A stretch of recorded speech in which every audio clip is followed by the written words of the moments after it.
زمین و زمان تمہارے لیے، مکین و مکان تمہارے لیے، چنی بات چنا تمہارے لیے، بنے دو جہاں تمہارے لیے، اور دہن میں زبان تمہارے لیے، بدن میں ہے جان تمہارے لیے، دہن میں زبان تمہارے لیے، بدن میں ہے جان تمہارے لیے، ہم آئے یہاں تمہارے لیے، یا رسول اللہ بولو یا رسول اللہ۔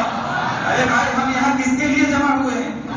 یہ عاشقوں کی محفل ہے، اور اس محفل میں حدیث پاک ہے لا یشقی بہم جلیسہم، ایسی محفلوں میں بیٹھنے والا، ایسی مجلسوں میں شریک ہونے والا وقت نہیں ہوتا۔ کیوں؟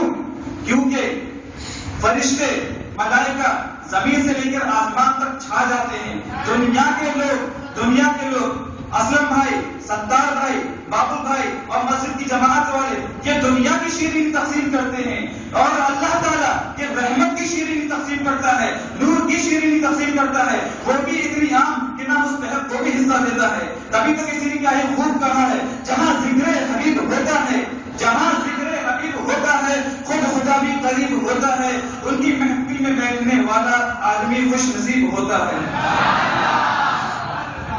حضرات اور آگے بڑھتے ہیں، اعلیٰ حضرت فرماتے ہیں اللہ کی سرتا کا قدم شان ہے یہ، اللہ کی سرتا کا قدم شان ہے یہ، انسان نہیں انسان وہ انسان ہے یہ، اور قرآن تو ایمان بتاتا ہے یہ، قرآن تو ایمان بتاتا ہے یہ۔ قرآن میں اللہ تعالیٰ ارشاد فرماتا ہے یا ایھا النبی یا ایھا الرسول یا ایھا المدثر یا ایھا المزمل، تو قرآن تو ایمان بتاتا ہے یہ، اور ایمان یہ کہتا ہے میری جان ہے یہ۔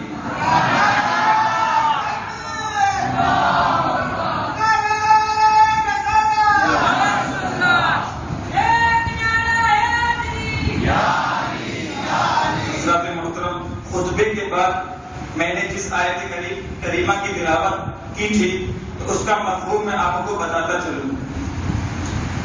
اللہ تعالیٰ اپنے محبوب سے فرما رہا ہے کہ اگر آپ ان لوگوں کو آگاہ کر دیجئے، آپ ان لوگوں کو خبردار کر دیجئے کہ اگر تم اللہ سے محبت کرتے ہو، اگر تم اللہ سے محبت کرتے ہو تو میری اتباع کرو تو اللہ تم سے محبت کرے گا۔ تو یہ محبت کیا ہے؟ آج محبت کی بات چلی ہے تو اسی پر ہو جائے۔ تو محبت کیا ہے؟ اس کا معنی کیا ہے؟ What is the definition of love? پریم کی پریبھاشا کیا ہے؟ محبت کی تعریف کیا ہے؟ دل کا ایسی چیز کی طرف مائل ہونا جو اس کے موافق ہو، محبت حقیقی کہلاتا ہے۔ اور محبت کی دو قسمیں ہیں، ایک اختیاری دوسرا غیر اختیاری، ایک عقلی دوسرا طبعی۔ ماں باپ کی محبت اپنے بیٹے کے ساتھ غیر اختیاری ہے، بہن بھائی کی محبت غیر اختیاری ہے، رشتہ داروں کی محبت غیر اختیاری ہے، مگر ایک محبت وہ ہے جو انسان کسی سے محبت کرتا ہے اور وہ اسی کے خیالوں میں کھویا رہتا ہے، اسی کا نام لیتا ہے، اسی کو یاد کرتا ہے، وہ اپنے آپ کو بھی بھول جاتا ہے۔ تو سوال پیدا ہوا کہ انسان حضور صلی اللہ علیہ وسلم سے محبت کرتا ہے، وہ اختیاری ہے یا غیر اختیاری؟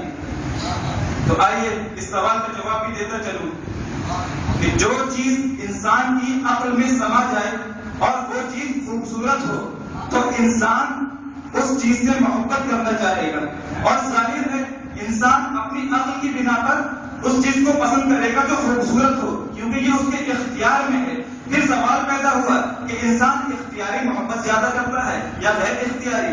اگر غیر اختیاری محبت زیادہ کرتا ہے تو حضور صلی اللہ علیہ وسلم سے محبت وہ اس کے اختیار میں ہے، وہ اختیاری محبت ہے، تو اختیاری محبت کم ہو گئی۔ اور ہمارا یہ عقیدہ ہے، اہل سنت والجماعت کا عقیدہ ہے کہ جو شخص حضور صلی اللہ علیہ وسلم سے کم محبت کرے وہ مومن بھی نہیں۔ حدیث پاک ہے لا یؤمن